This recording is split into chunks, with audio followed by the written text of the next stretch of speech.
चलिए भाई लोग, आज की क्लास का शुरुआत करते हैं। ये वर्ग 9 के गणित का क्लास 2 है। इसके पहले एक क्लास ले लिए हैं, ये दूसरा क्लास है। इसके पहले वाले जो क्लास है उसमें प्रश्नावली 1.1 का जो बेसिक कंसेप्ट है वो मैं करवाया हूँ बहुत अच्छे से। आज हम प्रश्नावली 1 के जितने भी सारे क्वेश्चन हैं 1.1 के, और जो दो उदाहरण है 1 और 2 जो प्रश्नावली 1.1 के बेस पर है वो करवाएंगे, और सारा क्वेश्चन। तो हम एक बार ये सलाह देंगे कि वो वीडियो पहले आप लोग देख आइए जिसमें पूरा कंसेप्ट करवाए हैं। अगर फिर भी आपको सिर्फ क्वेश्चन ही करना है तो चलिए देखते हैं। उदाहरण पहले 1।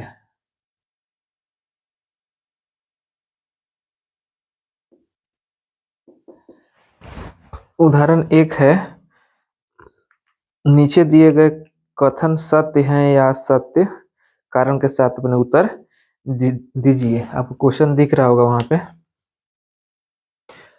तो इसमें से पहला है, प्रत्येक पूर्ण संख्या एक प्राकृत संख्या होती है। प्रत्येक पूर्ण संख्या एक प्राकृत संख्या होती है। तो पहले पूर्ण संख्या कौन कौन सी होती है? 0, 1, 2, 3 डॉट डॉट करके अनंत तक, ये होल नंबर। और दूसरा 1, 2, 3 डॉट डॉट डॉट करके अनंत तक, ये नेचुरल नंबर। बोल रहा है कि इसका सभी सदस्य इसमें है। चलिए मिला लेते हैं। अनंत है, इसमें लाख करोड़ सब है, 3 भी है, 2 भी है, 1 भी है, लेकिन इसमें 0 नहीं है। तो ये कथन हो जाएगा असत्य। अब तो ये समझ में आ गया कि क्वेश्चन असत्य है। अब इससे बात करते हैं कि इस क्वेश्चन को परीक्षा में सॉल्व कैसे करेंगे, या जब हम इसका उत्तर कॉपी में भी लिखेंगे तो कैसे लिखेंगे। चलिए, इस कथन को लिखेंगे हम लोग असत्य। असत्य हम लोग देखते हैं। और एक बात, जब हमें सही साबित करना होता है, हम मान लेते हैं किसी आदमी के ही बारे में बात कर रहे हैं। जब किसी व्यक्ति को सही साबित करना होता है तो सारे उदाहरण, मतलब लाखों और हजारों उदाहरण भी कम पड़ जाते हैं किसी को सही ठहराने के लिए। लेकिन यदि वह गलत है तो सिर्फ एक उदाहरण ही काफी है उसको गलत साबित करने के लिए। हम इसका यहाँ पे इस्तेमाल करेंगे। जब कभी भी हमें गलत साबित करना होगा, असत्य साबित करना होगा, तो उसके विरोध में सिर्फ एक उदाहरण पेश कर देंगे। लेकिन जब सत्य साबित करना होगा तो हमें बहुत सारे उदाहरण लगभग सब पे लागू करके देखना होगा। तो यहाँ पर असत्य है तो हम इसको साबित करने के लिए सिर्फ एक उदाहरण लेंगे। वो कौन सा है? 0। इसमें लिखेंगे क्योंकि सत्य है, क्योंकि 0, 1 पूर्ण संख्या है परंतु यह प्राकृत संख्या नहीं है। प्राकृत संख्या नहीं है। चलिए, इतना काफी है। इतना ही उत्तर हो गया। परीक्षा में कर रहे हो या अपने कॉपी में कर रहे हो। चलिए, दूसरा है, प्रत्येक पूर्णांक एक परिमेय संख्या होता है। प्रत्येक पूर्णांक एक परिमेय संख्या होता है। अब पूर्णांक में जैसे मान लेते हैं कि 0 हो जाए, -3 हो जाएगा, 0 हो जाएगा, +2 हो जाएगा। इसको बोल रहा है कि ये एक परिमेय संख्या है। परिमेय संख्या होने के लिए शर्त क्या है? P/Q होना चाहिए और Q 0 नहीं होना चाहिए। तो इनके सबके बटे में हम 1 कर देते हैं। तो देखिए, ये भी P/Q के रूप में, ये भी P/Q के रूप में, ये भी P/Q के रूप में, यहाँ तक कि जितने भी पूर्णांक हो गए सबको बटा में 1 करके हम परिमेय संख्या बना सकते हैं। तो ये कथन हो गया हमारा सत्य। कथन हो गया हमारा सत्य। तो अभी हम बताए हैं कि यदि सत्य किसी को साबित करना है तो हजारों लाखों उदाहरण कम पड़ जाते हैं। एक जनरल चीज होना चाहिए जो सब पे लागू होना है। तो अब हम इसको कैसे लिखेंगे? अब लिखेंगे सत्य, माना कि m एक पूर्णांक है, कोई भी धन पूर्णांक हो या ऋण पूर्णांक हो या शून्य हो, माना कि m एक पूर्णांक है, तब इसे m/1 के रूप में लिख सकते हैं,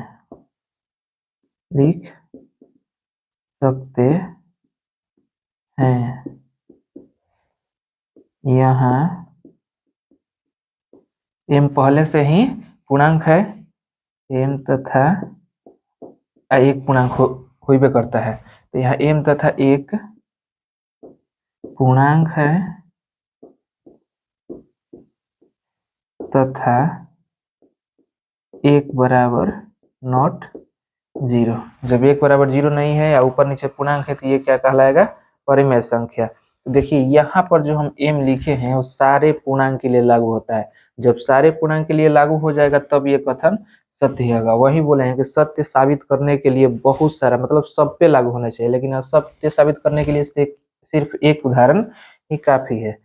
चलिए तीसरा का उदाहरण देख लेते हैं। तीसरा है, प्रत्येक परिमेय संख्या एक पूर्णांक होती है। ये सही नहीं है। मान लें जैसे कि 1/2 है, जो क्या है? परिमेय संख्या, क्योंकि p/q के रूप में है, q बराबर नहीं 0 है, लेकिन यह एक पूर्णांक नहीं है, यह असत्य है। और जैसा कि हम बताए हैं कि असत्य साबित करने के लिए सिर्फ एक उदाहरण ही काफी है, तो यही लिख देंगे असत्य है क्योंकि 1/2 एक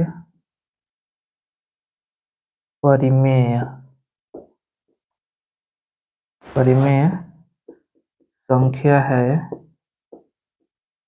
परंतु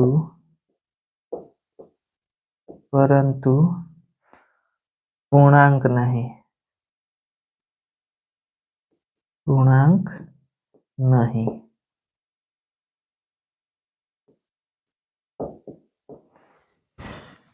तो ये तीनों के उत्तर में सिर्फ इतना ही लिख देंगे, बस हो जाएगा। चलिए अब दूसरा देखते हैं।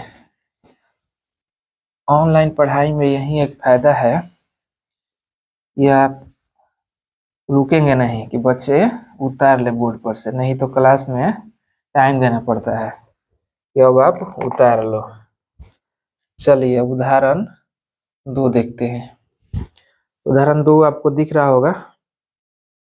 इसमें दिया है कि 1 और 2 के बीच 5 परिमेय संख्या निकालिए। देखिए इस क्वेश्चन को करने के लिए 2 तरीके हैं, 2 विधि। हम विधि 1 पे बात कर रहे हैं। अभी एक नोट बना के लिखिएगा, यदि x तथा y 2 परिमेय संख्या हैं,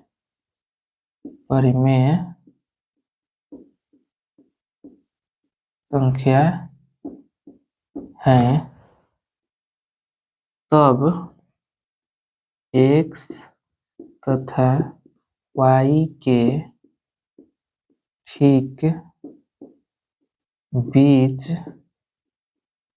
वाली संख्या x प्लस में y/2 होता है। देखिए अब आपको अगर ये पता है और यह जानते हैं तो इसको मत उतारिएगा, नहीं पता है तो इसको कहीं नोट कर लीजिए।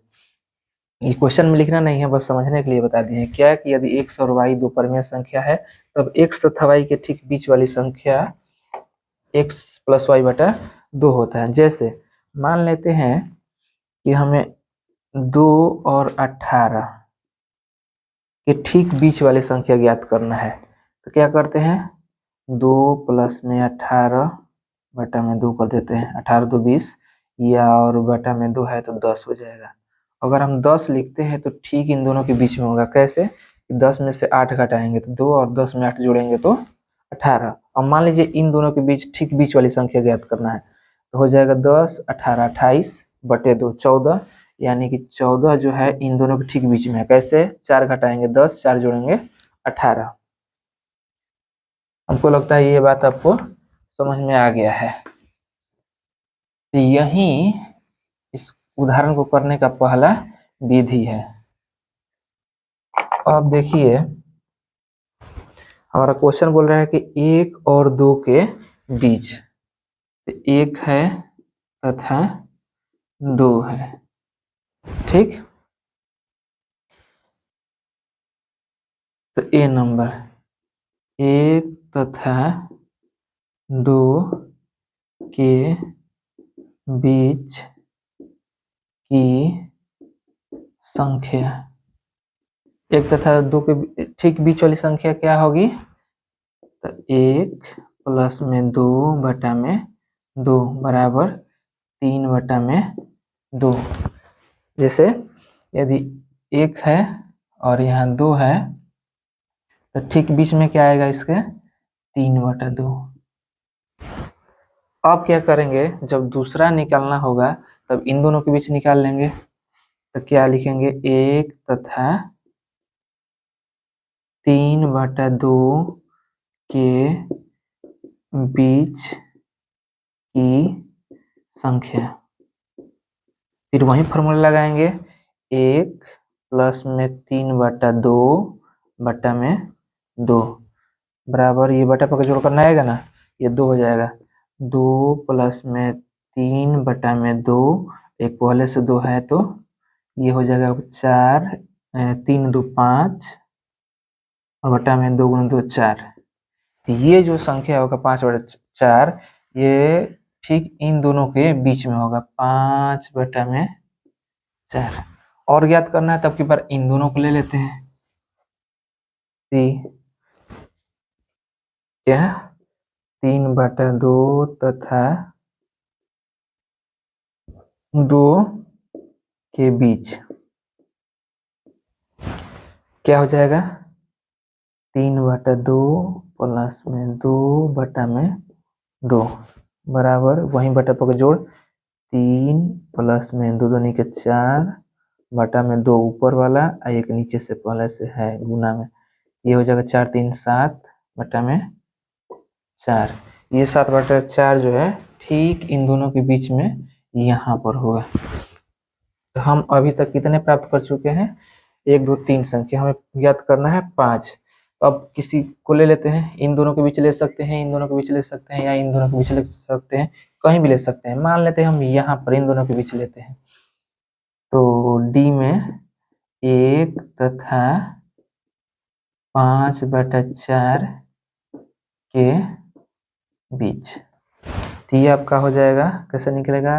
1 प्लस में 5 बटा 4 बटा में 2, और ये बटा पर जोड़ करेंगे तो 4 4 प्लस में 5 बटा में ये 4 ऊपर से आएगा, ये 2 नीचे का है, तो ये 5 9 बटा में 8।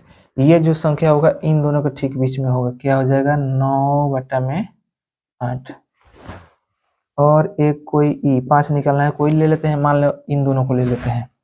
तो चलिए 5 बटा में 4 तथा 3 बटा 2 के बीच, तो ये हो जाएगा 5 बटा 4 प्लस 3 बटा 2 बटा में 2। ये क्या हो जाएगा? ये 5 का 5 हो जाएगा, प्लस में ये 3 दूनी के 6 हो जाएगा, ऊपर से 4 है उतरेगा, नीचे 2 है पहले से, ये हो जाएगा 6 5 से 11 बटा में 4 दूनी का 8। ये जो संख्या होगा 5 बटा 4 और 3 बटा 2 के बीच में 11 बटा में 8। तो हमें 5 निकालना था, 1 2 3 4 5 ये संख्या है, इसलिए लिखेंगे 1 तथा 2 के बीच 5 संख्या कौन कौन सा हो जाएगा? 9/8, 5/4, 11/8, 3/2, 7/4। यहाँ तक बन गया। आपका क्वेश्चन यहीं पे समाप्त हो गया। ऐसे बनेगा। ये पहला विधि में ऐसे करना है। अब देखिए ये जो प्रोसेस हम लगा रहे हैं, जो ये विधि है, ये विधि इसमें मतलब असंख्य बार लगा सकते हैं, बहुत बार लगा सकते हैं और बहुत सारी संख्या निकाल सकते हैं। इसलिए किसी भी दो प्राकृतिक संख्या या किसी भी दो परिमेय संख्या के बीच असंख्य परिमेय संख्या होता है। हम ये विधि फॉलो करते जाएंगे और इनके बीच का संख्या निकलते जाएगा। ये बहुत लेंदी है, थोड़ा सा लंबा है। इसके आगे वाला जो विधि है वो बहुत आसान है। जो एक बार दूसरा विधि से बना लेगा, फिर दोबारा ये इस विधि पर आने का नाम नहीं लेगा। उसको जब मिलेगा जब वही करेगा उसी विधि से। चलिए देखते हैं। विधि 2, जैसे उसमें नोट किए थे, अगर नहीं पता है तो इसमें नोट कर लीजिएगा, अगर पता है तो ठीक है। क्या है? यदि x तथा y के बीच n परिमेय संख्या ज्ञात करना हो, तब x तथा y के अंश और हर दोनों में n+1 से गुणा करते हैं।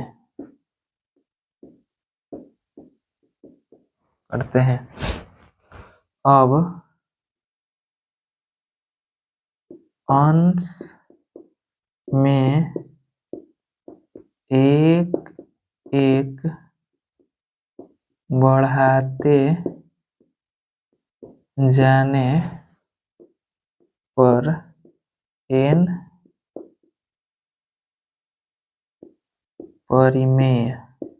परिमेय संख्या प्राप्त हो जाएगा।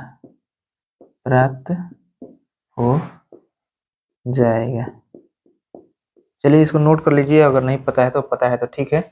यदि x y तथा y के बीच n परिमेय संख्या ज्ञात करना है, तब पहले n+1 कर लेते हैं और x के अंश और हर में n+1 से गुना करते हैं, फिर y के हर और अंश में n+1 से गुना करते हैं, और जो आएगा उसमें अंश में एक एक बढ़ाते जाएंगे इसमें, तब हमें n परिमेय संख्या प्राप्त हो जाएगा। उदाहरण देखते हैं, इससे स्पष्ट हो जाएगा।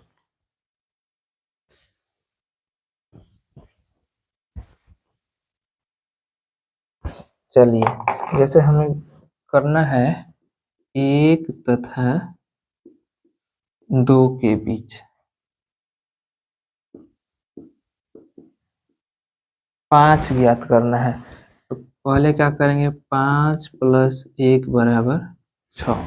अब 6 से 1 के अंश और हर और 2 के अंश और हर में गुना करेंगे, पर यहाँ तो अंश और हर है ही नहीं, सिर्फ बटा के रूप में है नहीं।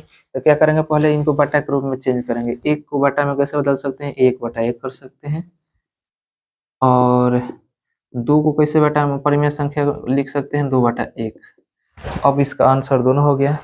तब इनमें दोनों में 6 से गुना कर देते हैं, तब ये संख्या हो जाएगा 6/6 तथा 6 दूनी 12/6।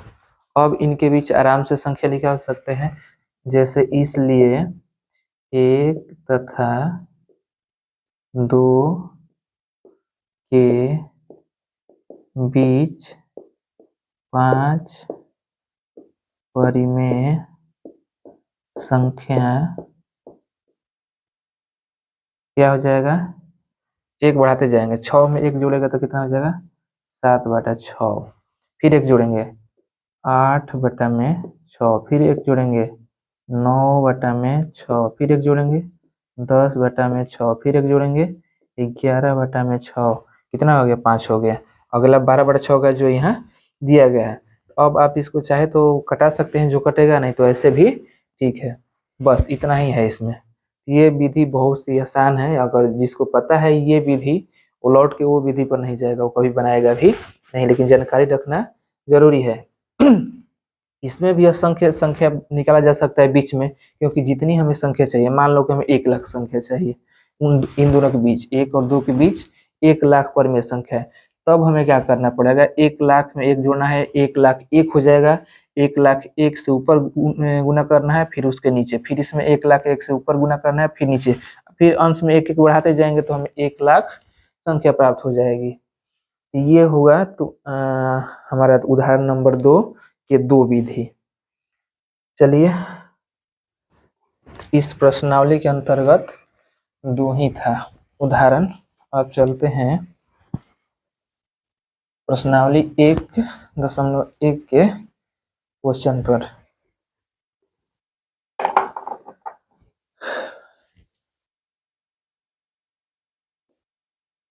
पहला क्वेश्चन है कि शून्य एक परिमेय संख्या है, क्या इसे आप P/Q के रूप में लिख सकते हैं, जहां P और Q पूर्णांक है और Q बराबर नॉट 0 है। अब क्वेश्चन दिख रहा होगा। हाँ, हम पहले ही जिक्र कर चुके हैं कि 0 एक परिमेय संख्या है। इस क्वेश्चन को लिखेंगे कैसे, चलिए लिखेंगे। हाँ, शून्य एक परिमेय संख्या है, क्योंकि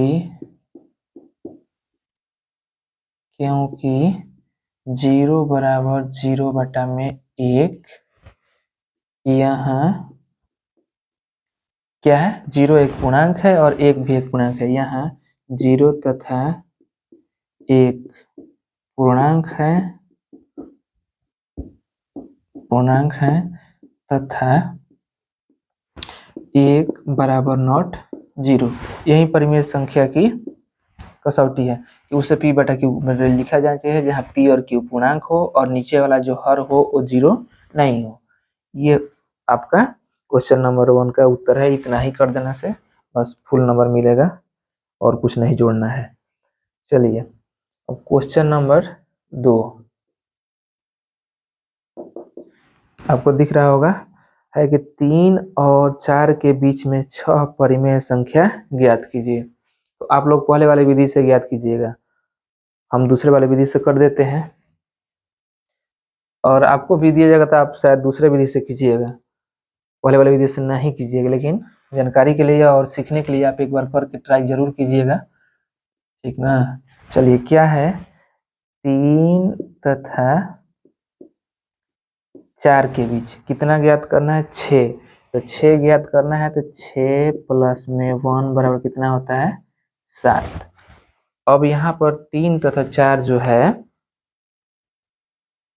परिमेय संख्या के रूप में नहीं है, बटे के रूप में नहीं है, तो पहले बटे के रूप में बना देते हैं। क्या, 3/1, इसमें ऊपर नीचे 7 से गुना कर देते हैं, तथा दूसरा है 4, तो इसको लिख देते हैं 4/1, ऊपर नीचे 7 से गुना कर देते हैं। अब क्या हो जाएगा, ये 21/7 तथा 28/7। अब इनके बीच आराम से संख्या निकाला जा सकता है, तो लिखेंगे, इसलिए 3 तथा 4 के बीच कितना निकालना था, 6 परिमेय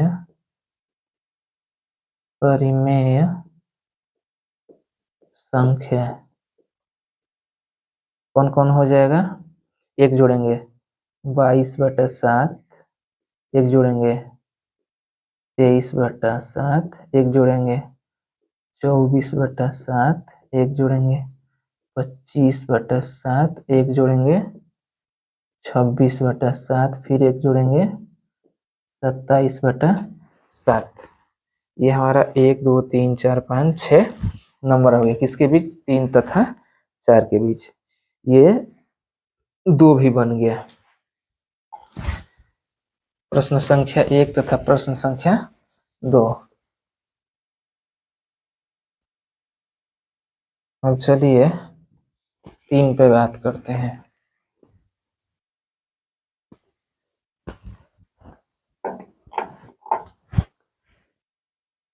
प्रश्न संख्या 3। प्रश्न संख्या 3 है कि 3/5 और 4/5 के बीच 5 परिमेय संख्या ज्ञात कीजिए, वही है। अब इसमें यह है कि यहाँ पर परिमेय संख्या पहले से दिया गया है, यहाँ पर पूर्णांक नहीं दिया गया है, जैसे उदाहरण में था 1 और 2 और इसमें था 3 और 4। यहाँ पर परिमेय संख्या पहले से 3/5 और 4/5, तो इससे हमें कोई फर्क नहीं पड़ेगा, वही नियम रहेगा। क्या करना है, 5 ज्ञात करना है, तो 5 में पहले 1 जोड़ेंगे 6 आएगा। इसके आंसर बनाना नहीं पड़ेगा, पहले से है तो उसमें गुना कर देंगे, 3/5 गुने 6 तथा 4/5 गुने 6, ये हो जाएगा आपका 18/30 तथा 6×6 = 24/30। इसलिए क्या 3/5 तथा 4/5 के बीच 5 संख्या आपका कौन कौन हो गया, इसमें एक जोड़ेंगे 19/30, फिर इसमें एक जोड़ेंगे 20/30, एक जोड़ेंगे 21/30, एक जोड़ेंगे 22/30 और एक जोड़ेंगे 23/30। अगला यही है 4/5। तो अब आप इसमें चाहे तो कटा सकते हैं, चाहे ऐसे भी ठीक है, कोई दिक्कत नहीं है। ये हमारा क्वेश्चन नंबर 3 भी बन गया।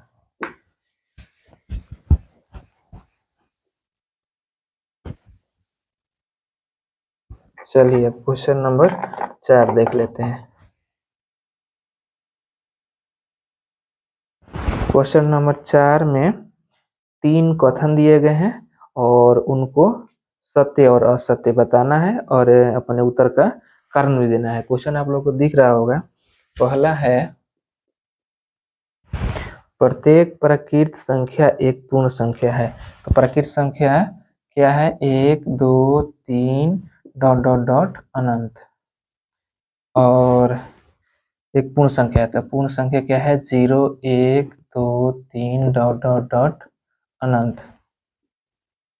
तो बोल रहा है कि इसका प्रत्येक संख्या इसमें है, एक है, 2 है, 3 है, 1 लाख भी है, 1 करोड़ भी है और यहाँ तक कि अनंत भी है। ये कथन हो जाएगा आपका सत्य। क्या हो गया, सत्य। जैसा कि बताए थे कि अगर सत्य होता है तो उसे साबित करने के लिए सब पर अप्लाई होना चाहिए।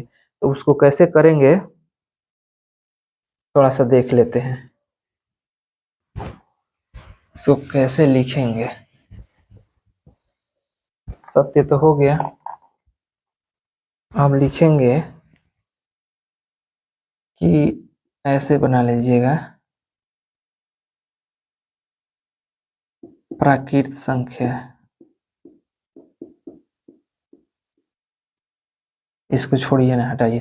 प्राकृत संख्या प्लस में 0 बराबर क्या होता है, पूर्ण संख्या। पूर्ण संख्या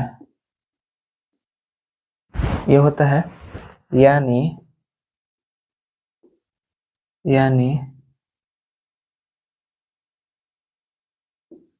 पूर्ण संख्या में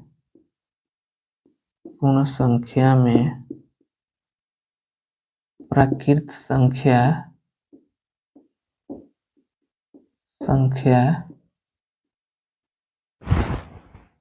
सम्मिलित है, सम्मिलित है, सम्मिलित है, अंतर्निहित है या रुकी हुई है, कुछ भी कह सकते हैं। सम्मिलित है, इसलिए वहीं लिख देंगे प्रत्येक प्रत्येक प्राकृत संख्या एक पूर्ण संख्या है, पूर्ण संख्या है। देखिए ये हो गया, इतना ही करना है। इसका विलोम सत्य नहीं है, जैसा कि उदाहरण में हम लोग करके आए हैं। यानी प्रत्येक पूर्ण संख्या प्राकृत संख्या नहीं है। क्यों नहीं है? एक जीरो काम बिगाड़ देता है, जो ये है कि प्राकृत संख्या में जीरो जोड़ने पर पूर्ण संख्या आता है, यही करता है। चलिए दूसरा देखते हैं। प्रत्येक पूर्णांक एक पूर्ण संख्या होती है, प्रत्येक पूर्णांक एक पूर्ण संख्या होती है। तो पूर्णांक में क्या है? -3 भी है, -2 भी है, -1 भी है, 0, फिर 1, 2, 3 ऐसे अनंत तक, इधर माइनस अनंत तक। ये बोला कि प्रत्येक पूर्णांक एक पूर्ण संख्या है। तो यहाँ से यहाँ तक तो पूर्ण संख्या है, सही है, लेकिन इधर का पूर्ण संख्या नहीं है, तो ये हो जाएगा आपका असत्य। असत्य। और बताए थे कि जब असत्य होता है तो उसको साबित करने के लिए सिर्फ एक उदाहरण ही काफी होता है। तो यहाँ से इधर कोई भी एक उदाहरण ले सकते हैं। जैसे मान लेते हैं कि हम -3 ले लेते हैं, तो लिखेंगे असत्य, क्योंकि क्योंकि -3 एक पूर्णांक है,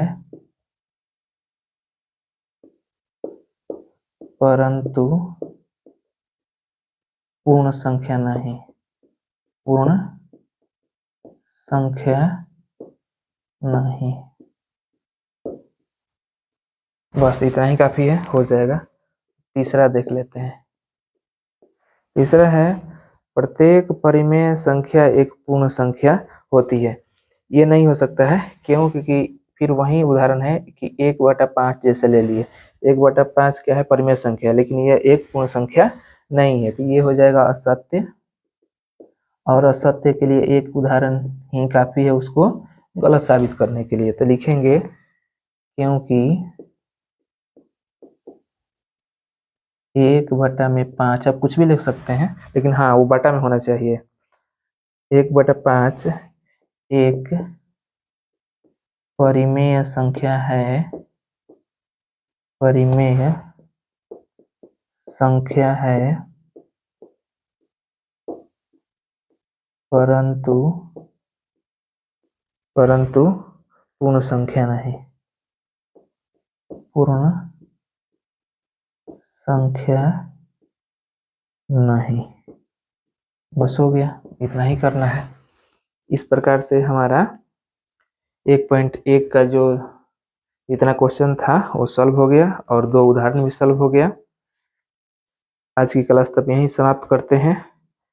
इसके अगले वाले क्लास में हम एक प्रश्नावली 1.2 का जो होगा कुछ बेसिक बताएंगे, और उसके नेक्स्ट क्लास में उसको हम उसका प्रश्नावली 1.2 का सलूशन करवाएंगे। ठीक है, तो मिलते हैं बहुत जल्द। धन्यवाद।